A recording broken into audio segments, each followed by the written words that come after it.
Good evening, and thank you for joining us tonight to discuss about Biscayne Bay and how it can be saved.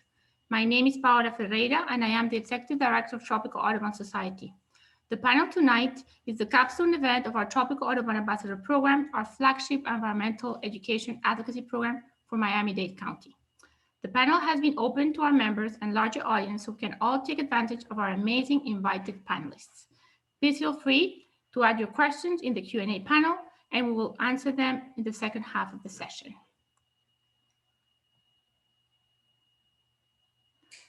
So, why did we choose to talk about Biscayne Bay and how to save it? In August 2020, most of us woke up to the horrendous fish kill plaguing our beloved Biscayne Bay. The scale of the fish kill was alarming and another indicator of just how the bay was one more time at the brink. Biscayne Bay is the heart of Miami-Dade County. Not only does it sustain our economy, but it's intimately linked to our culture and our identity. This low nutrient estuary is so special that it is home to 2 designated aquatic preserves, a national park, and a national marine sanctuary. The bay's ecosystem sustains a great variety of biodiversity, one of those being seagrass that has adapted to a unique low nutrient environment. Unfortunately, the bay's condition has deteriorated over the years due to a variety of factors, including a declining sewer infrastructure, an increasingly urbanized watershed lacking sufficient permeable surfaces, point pollution discharges originating from land use activities, and faltering septic systems. Additionally, lack of consistent enforcement of existing regulations has also affected the sustainability of fisheries.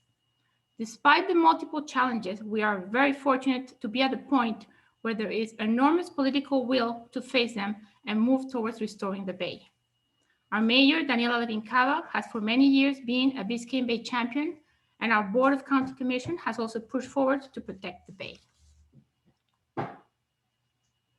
Tonight, we are very privileged to have 3 very knowledgeable panelists that will illuminate the path to restore the bay, each of them with unique perspectives in their area of expertise. First, we are going to hear from Irela Bagué, who was appointed Chief Bay Officer this year. Irela's passion to protect the bay is well known, as she spearheaded the Biscayne Bay Task Force. This effort resulted in the Biscayne Bay Task Force report and recommendations, which was unanimously adopted by the Board of County Commissioners of Miami-Dade County last year. As Chief Bay Officer, Irela advises the mayor and manages the Biscayne Bay Watershed Board and its committees. Second, we will hear from Dr. Rachel Silverstein, Executive Director of Miami Waterkeeper, an organization that is at the center of any discussion regarding to water quality in the bay. Rachel holds a PhD from Rasmus in marine biology and fisheries and has an impressive track record of scientific publications on the impacts of climate change on coral reefs, water quality, fisheries, and marine biodiversity. Rachel will discuss the major water quality challenges facing the bay and how they can be tackled. Last, but certainly not least, Dr. Melissa Abdul, Executive Director of the National Parks Conservation Association, Npca, Suncoast Region. She will tell us about the main threats to the bay's wildlife and fisheries and recommendations to protect their habitats.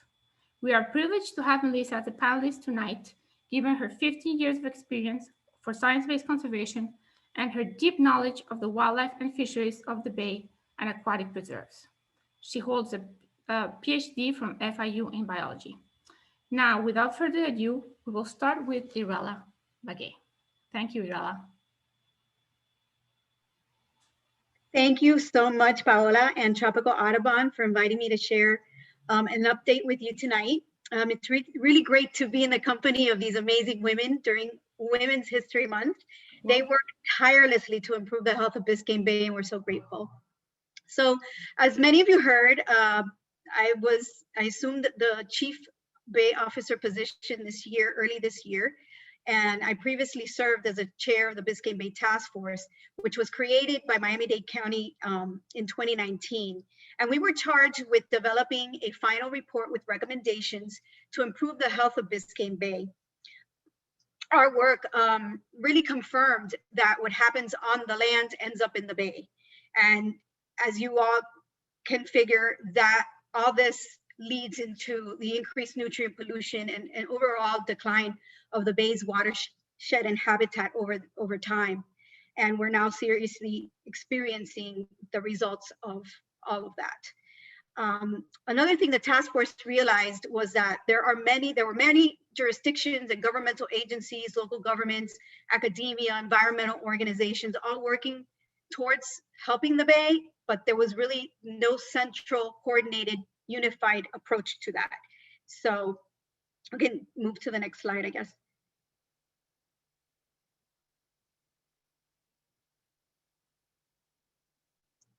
Nope, before, nope. There you go. So the task force finalized their report in early this summer, and we recommended an overarching governing and administrative structure to develop the Biscayne Bay Watershed Management Plan that would end up implementing many of the task force recommendations. The recommendations, we divided them up into 7 policy themes with a key focus on improving water quality, which is the critical thing we need to do. We can go on to the next one. So since then, the county has issued a state of emergency for the Bay in response to the fish kill last summer, voted to accept the recommendations in the Biscayne Bay Task Force report. And following the mayoral election, Mayor Daniela Levine Cava released the annual Biscayne Bay report card and a plan of action to prioritize septic to sewer conversions in high risk areas, and particularly the low-lying areas that are already experiencing some serious groundwater pollution during king tides and such. The county also entered into a partnership with the state of Florida with $20 million that will go towards the preservation and restoration of Biscayne Bay. We'll talk a little bit about that later, but we're moving forward on that, spending that money and really start hitting the ground running and implementing a lot of projects because of that. And of course, the mayor did hire me as Chief Bay Officer, and I go to the next one. I'll talk about my role. So really the role of the Chief Bay Officer that was envisioned with the task force was someone that would really lead the overall recovery of Biscayne Bay, advise the mayor and the county commission, and work collaboratively with federal, state, municipalities, relevant agencies, and all stakeholders. So basically, I serve as an advisor, an advocate, and a coordinator, pretty much. But I do want to share some of the things that are happening now, some current legislation, and we can go to the next slide, that I'm really pleased to share with you all, because we are literally moving really fast. And we have a mayor that finally has made the environment a priority in her administration. We have commissioners that are really engaged and dedicated to really seeing some of these recommendations move forward. So we've all heard of Fertilizer Ordinance. It's incoming, and I know that Rachel will probably talk a little bit more about that, but that's incoming, and we're hoping to get that passed shortly. We also just Tuesday on first reading passed the creation of the Biscayne Bay Watershed Advisory Board, which will really serve as that coordinating entity that we have needed for so long. And we're also advocating for state and federal funds for septic to sewer conversion, big issue. Stormwater innovations, creating a Biscayne Bay recovery webpage so that there's a central place that the county has that people can go and check out what's going on, what's being done, and get regular updates. And it's more public facing, and something that I wanted to bring to the county in this new role, because I really feel that we all need to really communicate and share information as best as possible, including data and scientific data. So we're also removing abandoned derelict vessels, and we funded a bunch more for this year.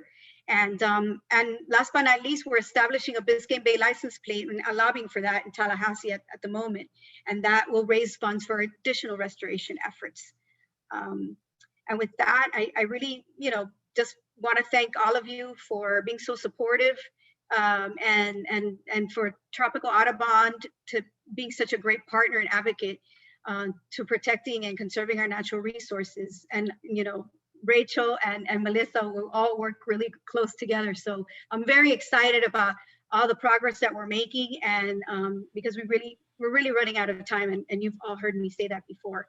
So with that, I'll let our next speaker share their information. Thank you very much, Irela. That's wonderful to hear and to see that with so little time, you've made so much progress. Very good, very exciting. Okay, Rachel, so you can share the screen now.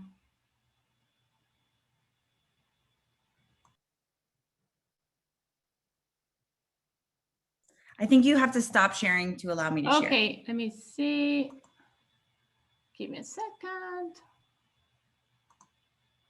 Stop share. Yeah, there we go. Irela, very impressive. You covered a lot in 7 minutes. I'm a bit nervous. Let's see if I can do this. Okay, here we go. Did that work? Can you see it? Okay. Yes, it does. All right. Well, thank you so much, Paola, for having me. I'm thrilled to be here with the Audubon ambassadors and audience, and of course, esteemed fellow panelists. I'm going to attempt to, in 7 minutes, cover the fish kill that happened over the summer and what we can do about it. So very, very quickly, introduction to Miami Waterkeeper. We're a local nonprofit. We work very closely with Tropical Audubon, and we work to ensure swimmable, drinkable, fishable water for all. And we do that by focusing primarily on clean water, habitat protection, and sea level rise, which of course affects the first two issues as well as so many others. And we do outreach and education, scientific research, and advocacy. And for the sake of time, I'm not going to go into detail about those, but happy to answer questions. Beautiful Biscayne Bay. We've gotten a great introduction to it, why it's so important. I'll just cover really briefly. It brings billions of dollars to our economy, real estate, and tourism. It has over a dozen threatened and endangered species. It has the Biscayne Bay Aquatic Preserve, the highest level of protection in the state of Florida in terms of being an outstanding Florida water.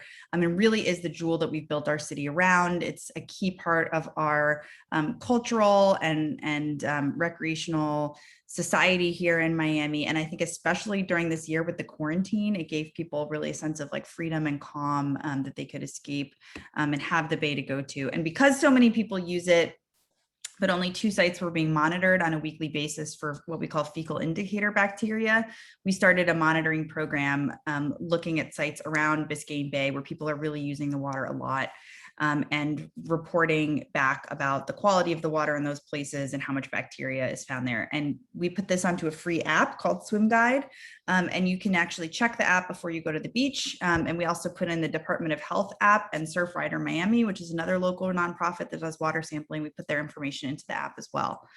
So this is Sam. Sam is our environmental technician. She samples the water for us. And on August 10th of last year, she was sampling the water at Morningside Park. And she noticed a few dozen dead fish that look like this. These little floating specks are floating mostly like puffer and toadfish you can see here. And she reported that back to us. And then a group of swimmers called the Dolphins and Rainbows group. They swim almost every day out of Morningside Park. They were out swimming and they noticed a few hundred to several thousand dead fish that were swimming in and around. And they reported that back to us. And this became the first community report of what would become known as the most severe fish kill and algae bloom ever recorded in Biscayne Bay. So we really quickly started getting reports of fish all over northern Biscayne Bay. We got probably hundreds of reports from the public, and we tracked all of this information, but our beautiful bay had turned into a graveyard essentially overnight. It was truly heartbreaking. And we also got reports of animals behaving very abnormally. So like Chris Boykin from Pelican Harbor took this picture and noticed outside of their office, they were seeing hundreds of rays congregating at the surface and gasping for air. And other fish that typically live at the bottom of the bay were seen at the surface. We haven't even had videos of barracuda and horseshoe crabs gasping at the surface, just trying to get more air. After about 5 days of like an onslaught of reports of dead fish all around the bay, we started to get reports of algae blooms like this. And this was really the indication for us the fish kill combined with the algae blooms, that the bay had crossed the tipping point that the task force had been warning about, that NOAA reports had been warning about, that we had been warning about, and that people had been writing about and saying was coming for decades. And the data was really indicating that we were heading this direction. We had crossed the point of hopefully not no return, but certainly a tipping point in terms of the ecology of the bay. So we really quickly started tracking all of the information that was coming in from the public, these hundreds of reports. We put them into Google Maps like this that let agencies and other scientists know where to deploy resources. This is a time-lapse version of the map that we got. And you can actually go to our website and see this map live and click around and see what a representative photo of what we were getting at these particular locations. But you can see it's really centered around Morningside Park, the epicenter of it that Monday morning, where the mouth of the Little River releases, and Little River is known to have really high pollution loads, even for a canal. So even compared to other canals nearby, Little River is kind of off the charts in terms of its pollution load. So it became really a prime suspect for the fish kill. This is Elizabeth Kelly. She's our water monitoring specialist on staff, and she went out and she was monitoring the water every day. We saw the bacteria levels going up every day, the fish kill, as the fish started to decompose in the water. And people really wanted to help, and they kept asking, how can I help? What can I do? And we wanted to get the fish out of the water, because as they decompose, they release more and more bacteria and can create more and more blooms. But would people really go out during a pandemic to clean up decomposing fish from the shoreline? The answer we got back was yes. People responded in droves and went out to the shorelines to help. This is Vice Mayor Marvin Wilmoth cleaning up at North Bay Village, and this is Ken Russell, and people just came from all over and really pitched in and really showed how much they love Biscayne Bay and how much it really means to this community. It was incredible. So fundamentally, really quickly, a time check. How am I doing here? You're fine. You're fine, Rachel. Just go ahead. This is very interesting. Go ahead. So why did this happen? There were low oxygen levels recorded, and the oxygen levels in the northern Biscayne Bay during this period went to 0, as recorded by FIU and DEP. But what caused those low oxygen levels? And the answer is pollution, specifically nutrient pollution. And you've heard Paola and Irela already mention that.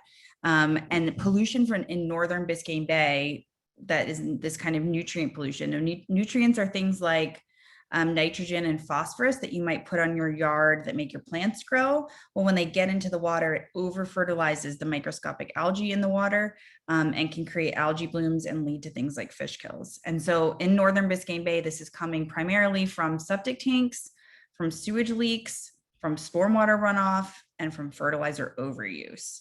And except for fertilizer, these are all bringing high bacteria levels as well. So you're getting a lot of nutrient pollution and bacteria into the water from these 4 sources. So when they bring nitrogen, phosphorus, and bacteria into the water, you get increased algae and bacteria levels.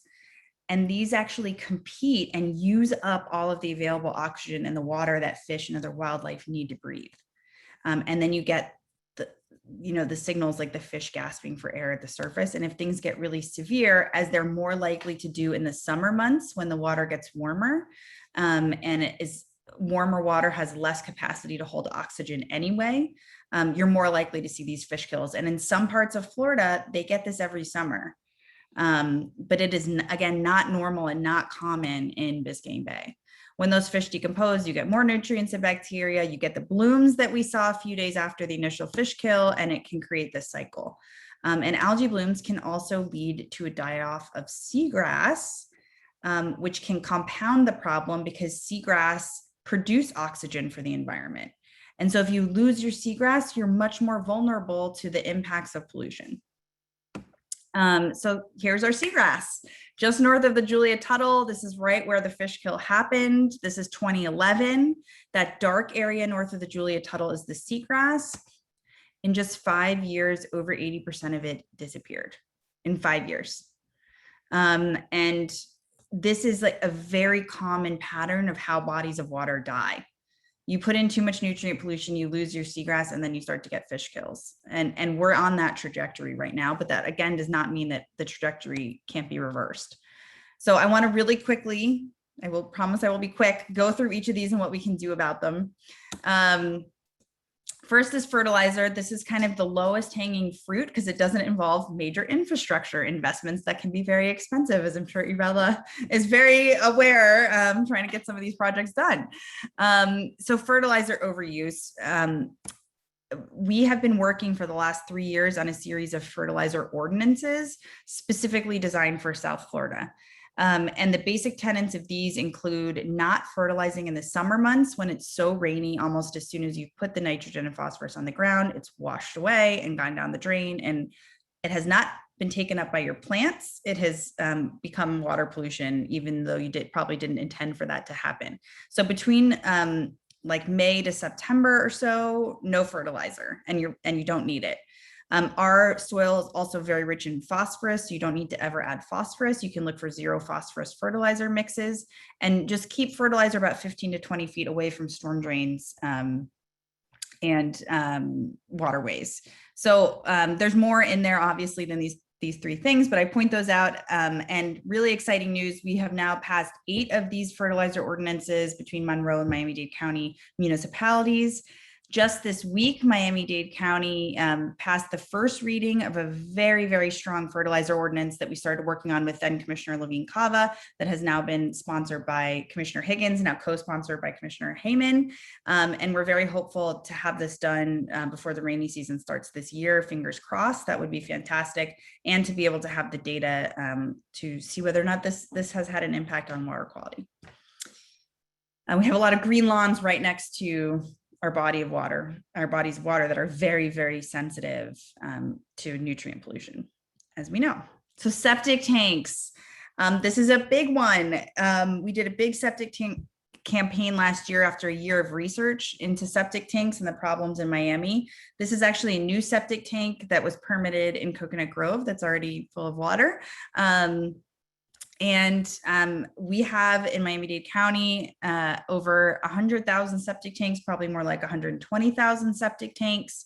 They were put in because Miami developed really quickly, and they put in the tanks to get the properties developed before they built the sewer lines. And the idea was always, well, when the sewer lines are built, we'll hook everything up, but that really didn't happen. So what we have is all of these urban areas that are not connected to the sewer lines. And there's very little that you can do as an individual homeowner, because it's very, very expensive to hook up, other than, support your local governments in doing these infrastructure projects, and being a good steward if you have a septic tank like I do, living in Coral Gables, to get it regularly inspected.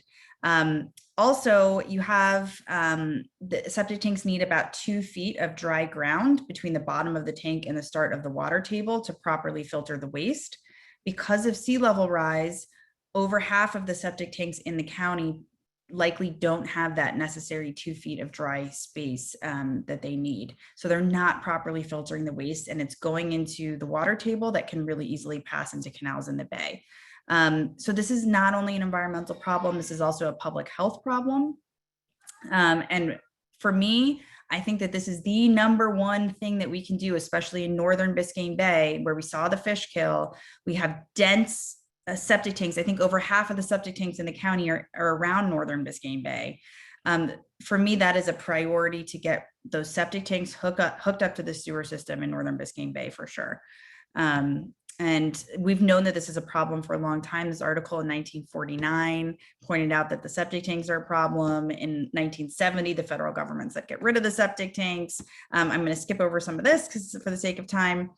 Sewage leaks are also an issue. This is a bridge under which a kayaker spotted a multi-million-gallon sewage leak. The county's already under a consent order to repair some of these antique sewage lines that we have. So we just have to really stay on top of this, make sure that this is being done, and that areas that are also aging and having sewage leaks that are not covered in the consent order are also being changed and upgraded. And it's also, the fact this was found by a kayaker underscores the fact that the community is really vital in addressing pollution issues that you might see going by your daily life. So we have a program called 1,000 Eyes on the Water. It's 1 hour, it's free, you can take it online, that'll teach you to observe, document, and report pollution events.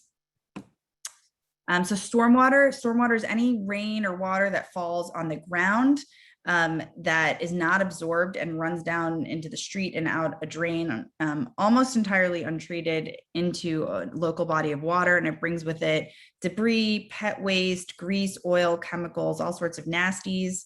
Because of sea level rise, many of our stormwater outfalls are also not working properly because the water level is so high, it actually goes backwards up the storm drain and ends up in the street. So not only is this a major pollution source, and to address that, we need to find a way to treat the stormwater, to slow it down, to have it move into like parks or swales or medians or underground before it gets into our waterways. And also to find ways to have the stormwater system work in era of sea level rise without just pumping it into the water untreated. So here's the water coming backwards up the storm drain and flooding the street on a dry day. So there's so much to love about the Bay, so much still to save. I know I covered a lot, but happy to answer questions, and thanks again for having me. Thank you so much, Rachel. This was very insightful. And I can see one of our questions from the audience is you already covered it in a lot of detail, but thank you for that. So now if you stop sharing, then I'll share my screen again. There you go. Okay. And now we're going to continue with Melissa. Yes, hi. Thank you so much, Paola, and my fellow panelists. It's wonderful to be with you, albeit virtually tonight. I'm also going to follow suit and try to cover a lot of ground in a short time, so please do bear with me. For those of you who I haven't met yet, my name is Melissa Abdo. I'm the Regional Director for National Parks Conservation Association, and I am based right here in my hometown of Miami. I grew up swimming in the waters of Biscayne Bay, so this subject is very near and dear to me. Although our region of Npca, we focus not only on Florida, but also Puerto Rico, the US Virgin Islands, and Louisiana. So I'd also like to take a moment right up front and thank and recognize our regional council member and also Miamian, Dr. Marty Arostegui. Most of the beautiful photos you will see in this presentation were provided from him and his angler colleagues that are also doing fantastic hard work advocating for better protections for Biscayne and for marine wildlife. Next. So I wanted to first just take a moment to introduce National Parks Conservation Association, or Npca. For those of you that are not familiar with our organization, we are celebrating our 101st birthday this year. So we've been around quite a while. We are a nonpartisan and nonprofit national organization. Again, our region is based here in South Florida, though. But since our founding back in 1919, Npca has been working on Capitol Hill, on the ground in communities, and sometimes in courtrooms when we have to protect our country's most iconic and treasured places. And I will also share that over 90,000 of our members are right here in Florida. Next. And while the focus of our talk is about Biscayne tonight, I also just wanted to contextualize a little bit quickly and share that beyond Biscayne, there are amazing national park units across the states that help to protect our fantastic coastal and marine resources. In fact, there are 88 and of these park units in the national park system, and they cover more than 11,000 miles of shoreline. So that's essentially about 10% of all US shoreline is protected within national parks. Next. And speaking of national parks, we have 4, of course, in South Florida, and we often think of Biscayne National Park first when we think about our marine and coastal resources, but in fact, all 4 of these national parks listed here do protect coastal and marine resources. And as my colleagues have shared tonight, we've been reminded of how interconnected those waterways and this system really is. Next. So now I'll jump ahead and focus in on our area of Biscayne National Park, which of course anchors Biscayne Bay and shares some additional information through this national park lens with you all. Biscayne National Park, it's 95% water and it encompasses around 173,000 acres, including the integral seagrass meadows that we heard about from Rachel and Irela. And it also protects part of the third largest barrier coral reef ecosystem in the world. And that's of course part of Florida's reef tract. Next.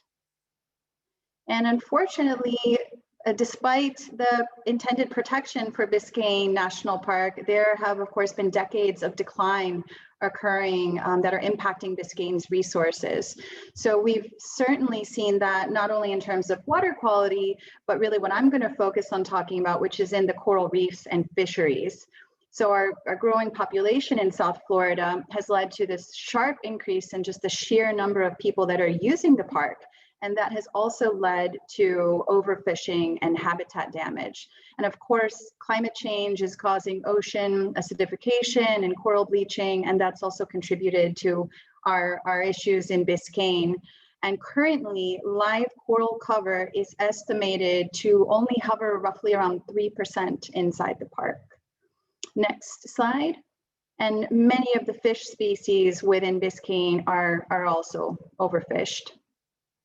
So for decades, Npca and our great colleagues and allies in the community have been advocating for the creation of what would be part of the solution, and that would be a marine reserve inside Biscayne National Park.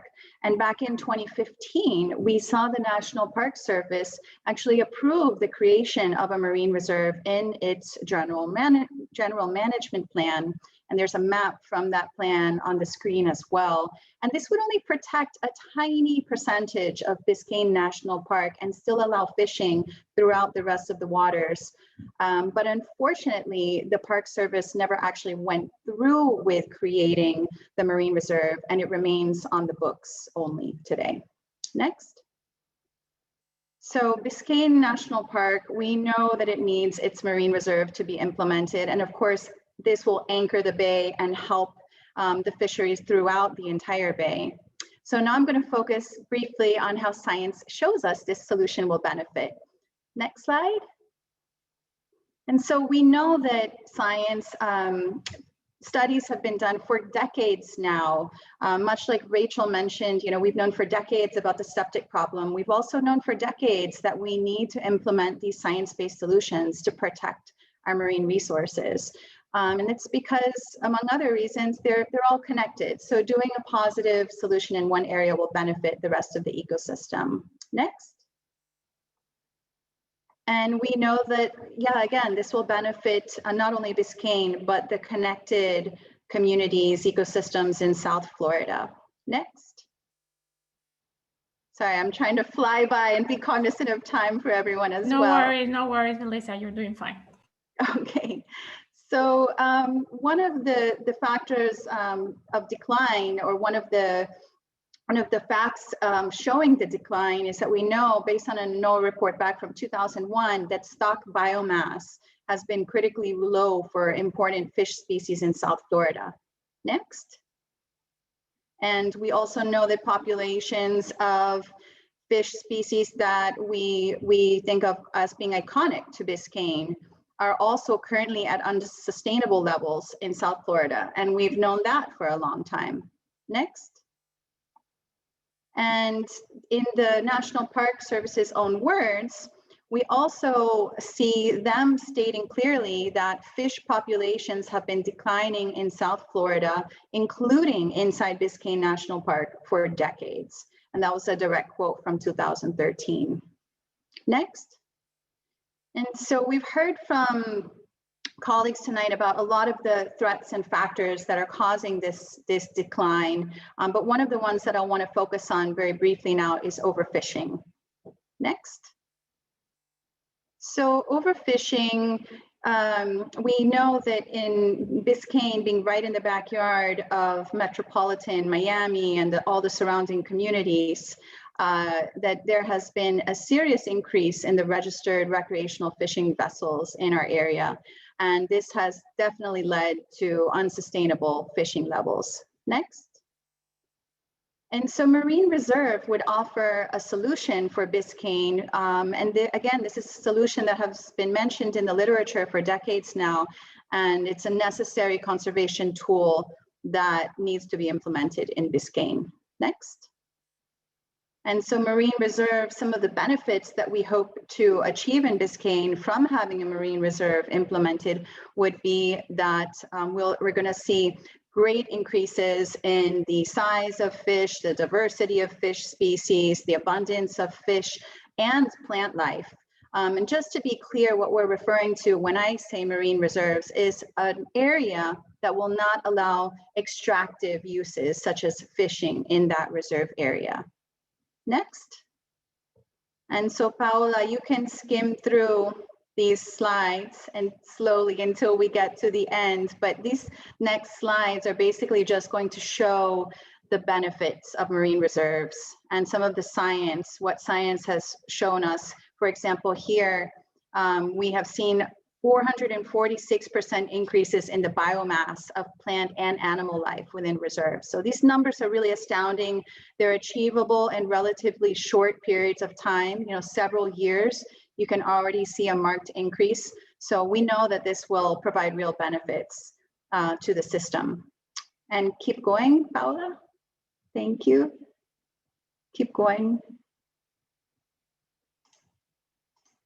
Oh wait, sorry, you can back up just one and I'm almost set.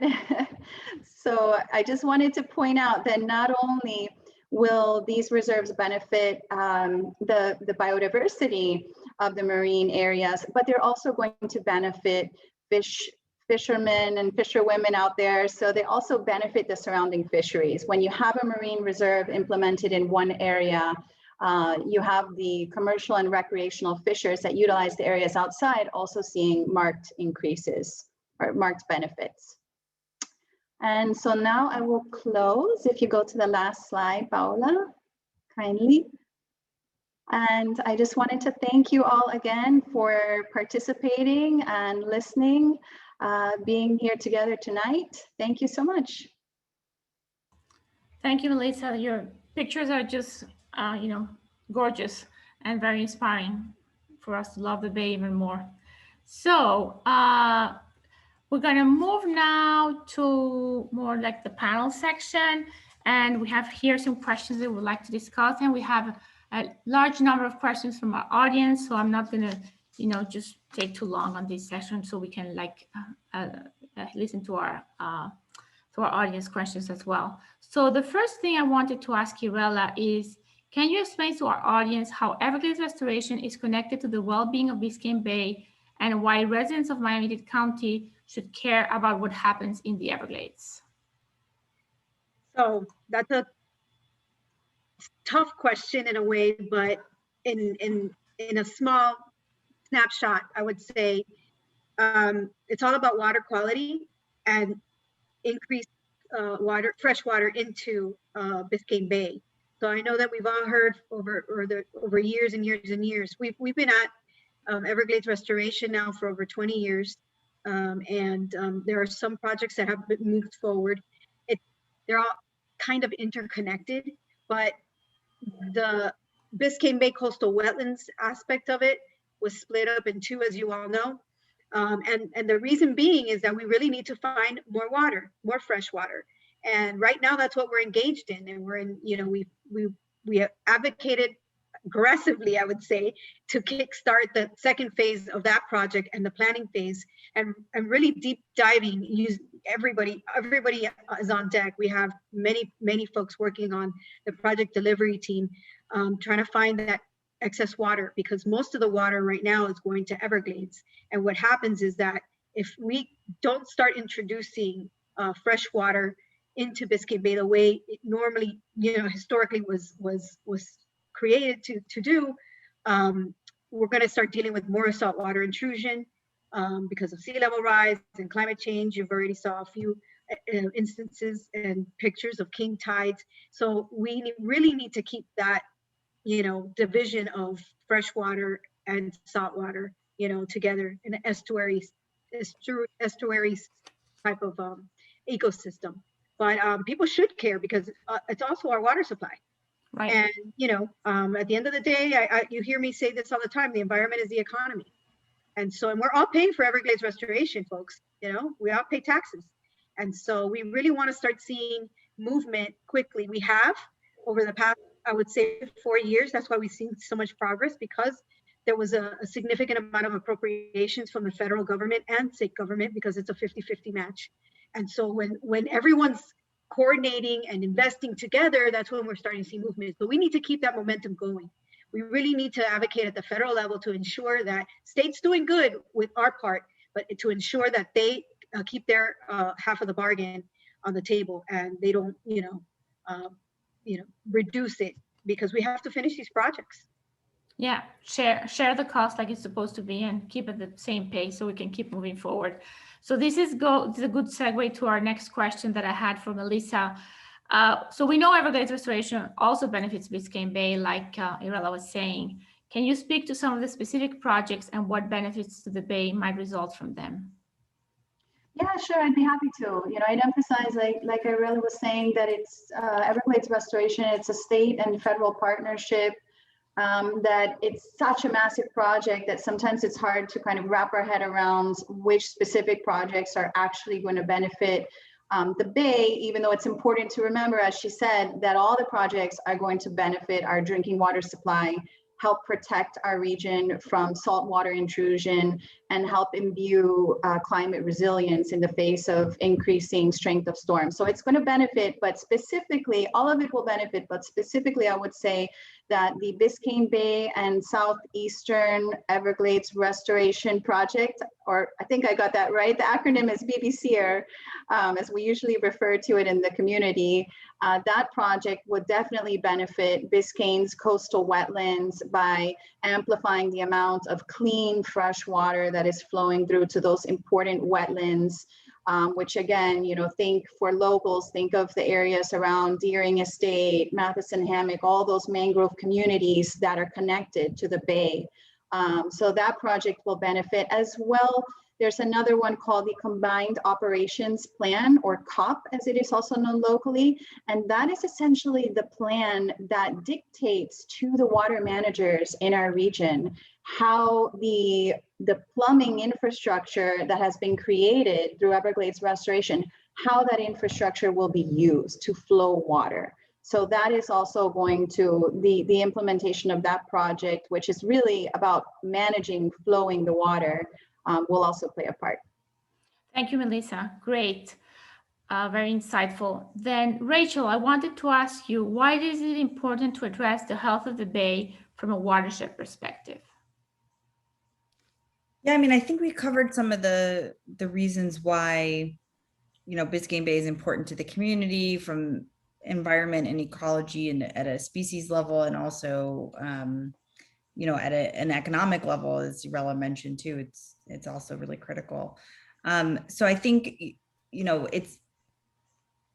it's very important to recognize where Biscayne Bay is located in the broader watershed and at sort of like the terminal end of the flow of the Everglades. And it really used to be much more brackish, which means a mix between fresh and salt water. So we used to have a very different ecology with salt marshes and more oyster communities. And now that we don't have as much fresh water here because of the draining of the Everglades, you see a lot of corals living on seawalls in Biscayne Bay. And I love corals. Corals are my favorite. It's what I did my PhD studying.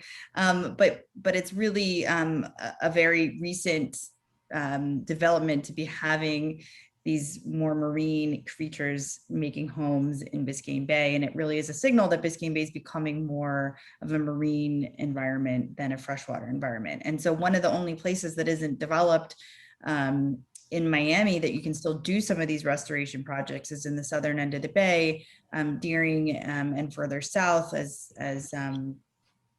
everyone has mentioned already. And so that's why we're pushing so hard to really return that water flow and to actually get more water flow going into Biscayne Bay so that we can recoup some of that estuary or brackish kind of conditions.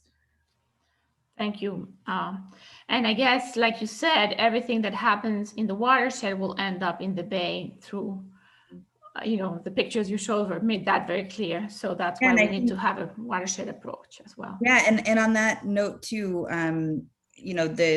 we have these channelized canals bringing water from the Everglades through urban environments into Biscayne Bay. And so while they're moving through these urban environments, they're picking up all of this pollution and contamination. And we're basically treating our canal system like a storm sewer and, discharging waste into it. And so that is having a serious impact on Biscayne Bay, and it's all connected. And in Florida, you have to think of everything that happening on land also happening in the water because of that porous limestone that things move very easily through the holes in the rock. And then, everything is connected. So what you see happening in the water is also happening under your feet and also happening on land in Florida. So it's kind of a unique environment, thinking about everything being connected. Unique challenge. Okay, I'm going to ask you guys a couple of questions and then we'll move to the questions from our audience. So Melissa, in 2020, Npca filed a lawsuit against the Department of Interior and the National Park Service. Can you explain what led Npca to this lawsuit and what can we learn forward? Yes, I'll do my best. So as I mentioned earlier, Npca, we work with the community, we work on the ground, we work on Capitol Hill, advocating with the federal government, we work at the state level. So we really focus on hopefully avoiding having to take it to court. So I just want to say that at the outset. But given the dire situation in Biscayne and the facts of the matter, after more than 15 years of rigorous public debate, we saw the National Park Service decide on specific management actions in 2014 and 2015. Just to focus on one of those, the one I mentioned during my presentation, we saw the Park Service put out a general management plan, which is basically, so everyone's clear, it's basically a clear policy document. It's a record of decision that a federal agency makes. And in that general management plan, and that signed record of decision, they called for the establishment of a no fishing marine reserve in Biscayne. And again, that reserve would only cover roughly 6% of the park's 173,000 acres. The rest of the area would have been left open to fishing, again, within the management constraints of the park. But because here we are years later, and the Park Service had determined that those steps were necessary to protect Biscayne National Park's resources for the people. And years later, here we are without that action having actually been implemented and taken place. That is at its core one of the reasons that we took that action. Thank you for that explanation. And we're behind you and hope for a successful finalization of that process. So, Irela, I'm going to have the last question for you. Septic to sewer conversion is one of the most important actions to restore the bay, as we've learned through this presentation. Can you elaborate on what specific measures the county is taking to address this huge task ahead? Well, the good news is that we now have information and we pretty much know where we need to start. And as I remind our staff at the county all the time, it's like, this is a big problem that we have to take it chunk by chunk, and start with the worst parts first, the parts that we know are already impacted, they're already failing. And so as Rachel indicated, the northern part of the system, which is already showing, the bay is already showing us what's happening there. And it's a combination of things, but the septic to sewer, if we can move folks off of septic and connect them to sewer lines, that will help. I mean, to be honest, the situation will take a lot of time, to recover and to recover all that seagrass back, hopefully. but we need to start with, and I think this is one of those tough political decisions, because not only does the government have to expand the sewer system, obviously that's an expense, quite a big one, but also the private property owners need to step up and do their part. And so that's another difficult decision that needs to be made. But we're working quickly to identify financing solutions for homeowners. For example, there's legislation right now that in Tallahassee to expand the PACE program, the Property Assessed Clean Energy, which has provided financing for, you know, storms like storm shutters and solar panels. So they want to expand that to include septic to sewer conversion and also seawalls. And a number of other floodproofing measures. So that's happening. Well, something else that we're looking at is a report, another financing tool where can help lower income folks that may not have great credit, but you know, have equity, that will provide them some very low interest type loans. So we're working on a program similar to what Martin County engaged in. And I've been very active in our Greater Miami Chamber of Commerce for many years. And so the Resilience Committee that I'm part of, we decided to partner up with our Banking and Finance Committee. And we pitched the idea of why doesn't our own local banking community step up and be part of the solution? Because there's a lot of opportunity there. There's business for them and they're solving a problem. And so we're hoping to come up with some really cool, maybe Miami-Dade green, blue loans shortly that will have some incentives. So we're trying really quickly to move forward on this. And some of the money that we got from the state, the $10 million that we're now matching with another 10, we're focusing on that Little River area. That's really going to be the area. I'm excited about it because not only are we going to be dealing with the septic to sewer, but we're also dealing with the stormwater systems and implementing some innovative ideas there. And in innovation and tech, it's what we should be using to solve some of these problems. And also dealing with the soft-floor water management district and those canals, because, you know, everybody talks about Lake Okeechobee and those two estuaries that get, you know, that get pummeled every time. Well, imagine we have many little Lake Okeechobees all the way down the coast of Miami. And they're like little mini toilets discharging every time it rains a lot. You got to think about it in those terms, because it's true. We have to keep stuff out of the canals because their job and their mission is to keep us dry and move water out. They're not there to filter the water or anything. It's up to us. So the biggest challenge, that's a big challenge, but septic to sewer, we're working on it, and hopefully we can take it phase by phase and start with the hotspots first. No, it's great that you point out those creative solutions, and I know that your intersection and working for a long time with the private sector will result in a lot of creative solutions. So thank you for that. Okay, we have tons of questions from our audience. So I'm going to start first. Rachel, somebody wants to know what's up with the fertilizer ordinance. What's the latest and what's the status of that?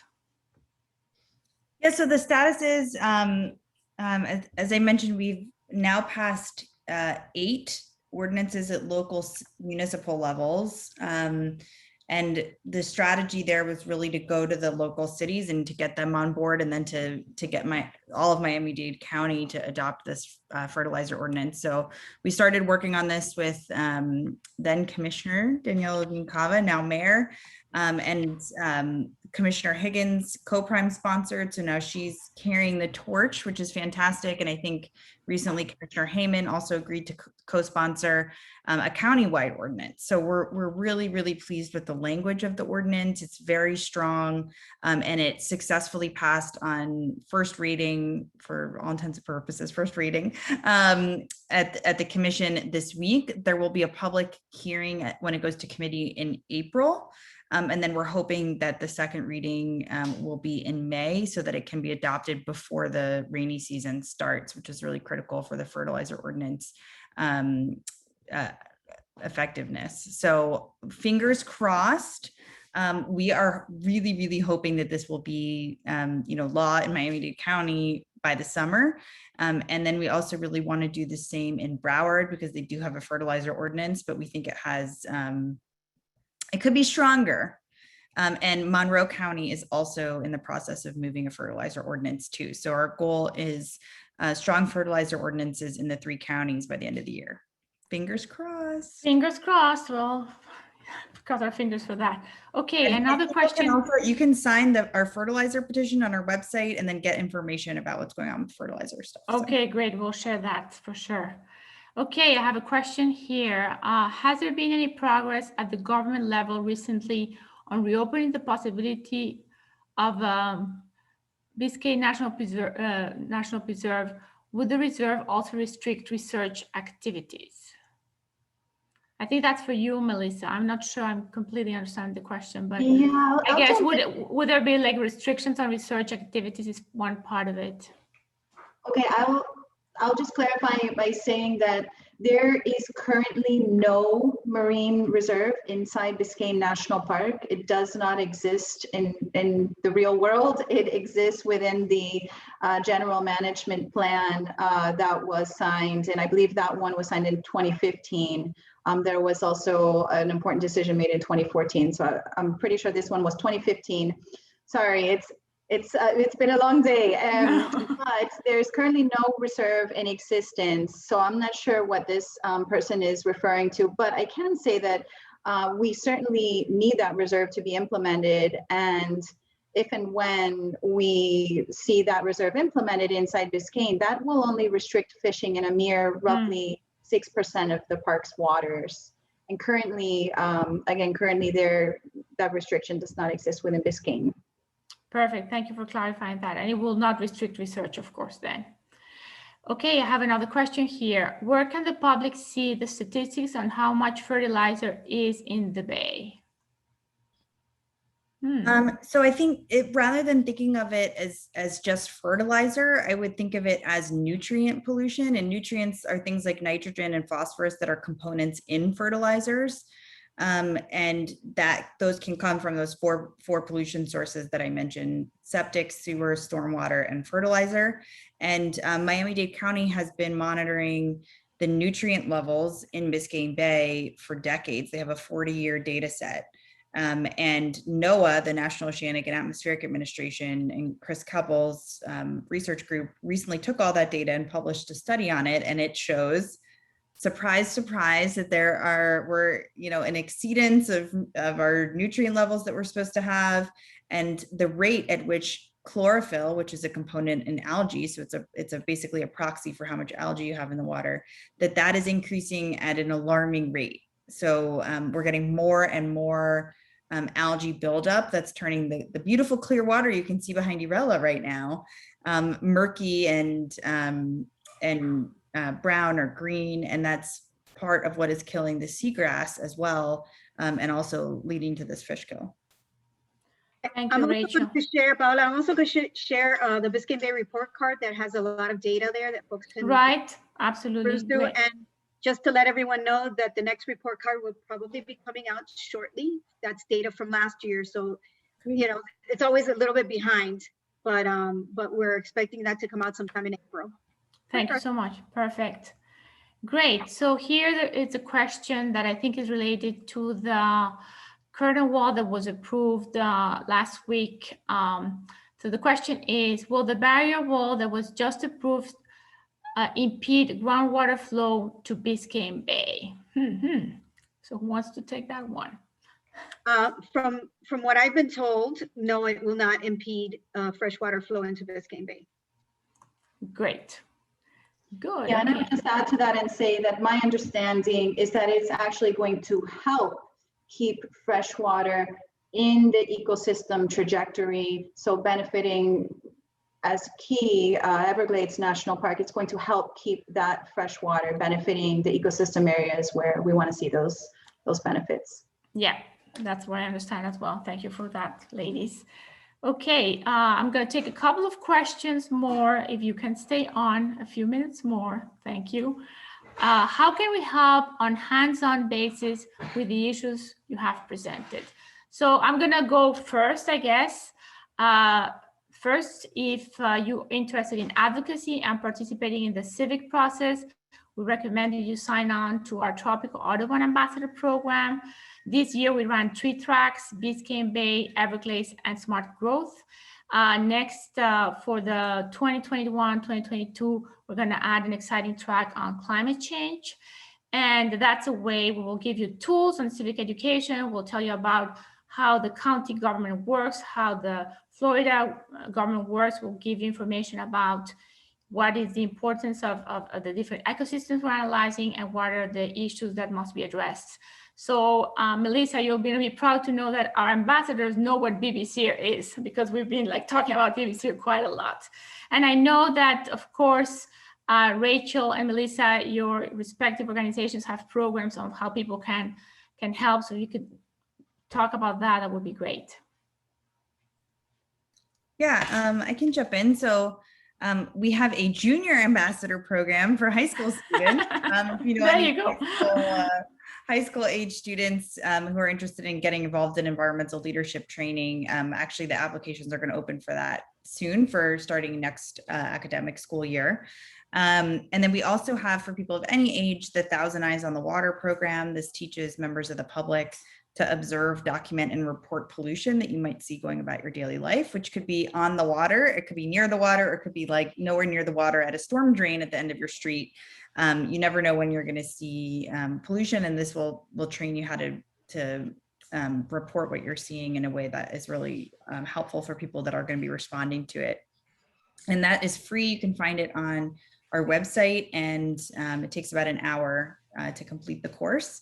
And then, of course, as you go on and become a pollution reporter, you'll be helping out the Bay that way as well. We also, in non-COVID times, have regular volunteer events once or twice a month where you can come out and do restoration work or cleanups and things like that. And volunteercleanup.org is an organization that collates all of the cleanups going on. So if you do want to participate in that, you can definitely check out that website and find out what the latest cleanup is that is going on.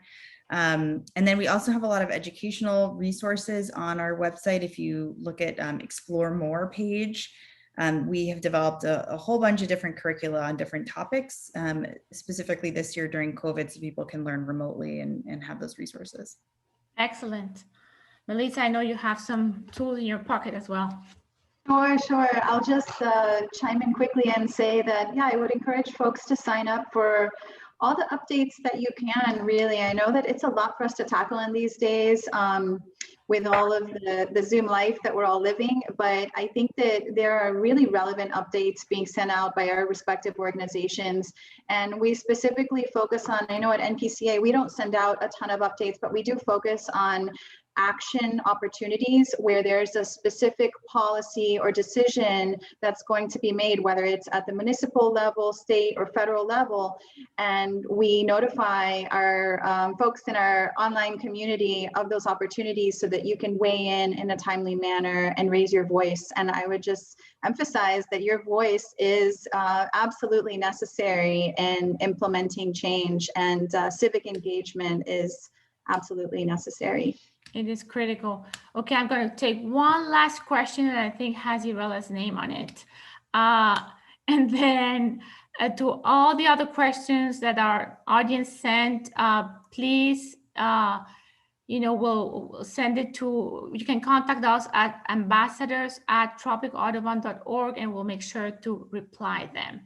So this question is interesting.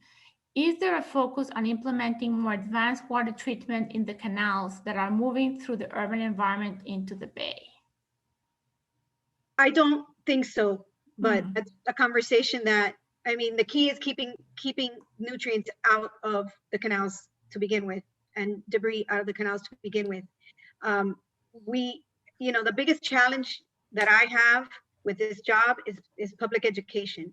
Folks need to really make that connection that we live here because of the ecosystem, and right, because of a healthy ecosystem. And so we all have to, do our part.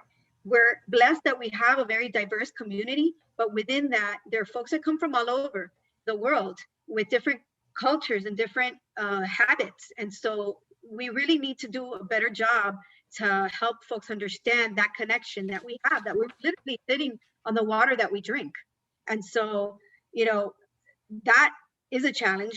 Working with the canals, the water management system, they're, like I said, they're there to provide flood protection. The reason we live here, okay, is because that system was built, and it's still, despite the fact that it's 70 years old, it's still functioning. But up to how long? And the more we've grown, the more impacts, right? The more trash, the more poop, the more, you know, excess usage of, you know, everything. And so it's really up to us. I just don't see government being the only responsible party here. Yeah, great. So I think that's a good conclusion, right? We're all part of the problem, but definitely part of the solution. So we can all play our part in different ways. So thank you so much, ladies. It's been such a pleasure to have you. It's been so interesting. I certainly learned quite a lot tonight from all of the interventions. We at Tropical Audubon really value all the work you do, and we are grateful for you joining us tonight. And yes, we have an all-women panel. It was by coincidence, but it's a nice one, right? We get things done, so that's for sure. And then I just wanted to let you guys know, our audience, that you can join our next cohort of the Tropical Audubon Ambassador Program in 2021-2022. And you can sign up to our newsletter to be the first one to know and save your spot. And finally, I want to thank for the generous donations from the Miami Foundation and the Everglades Foundation that have made the Tropical Audubon Ambassador Program a reality, and this panel as well. Thank you, ladies. Thank you to our participants, and I wish you a lovely, lovely weekend. Hopefully enjoying the bay if we can. Have a good evening, everybody.